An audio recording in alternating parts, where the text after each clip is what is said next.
Okay, so hey guys, today I'm kind of with Kaya. She might have more plans, but don't even exactly want to know.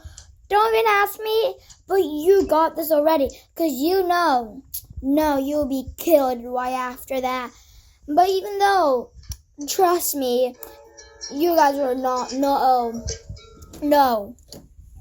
You guys will be in the hallway at least for a couple minutes, so you guys will know how much minutes you can do, and you cannot be looking out of my outfit. So if you really want to know, don't tell Kaya, because she's my friend. I told her if she can come over, sleep over, but she had plans for tonight, so don't even ask any questions from me and Kaya. Please don't. Even Alyssa's so rude. Don't even tell her. She's always mistakes rat.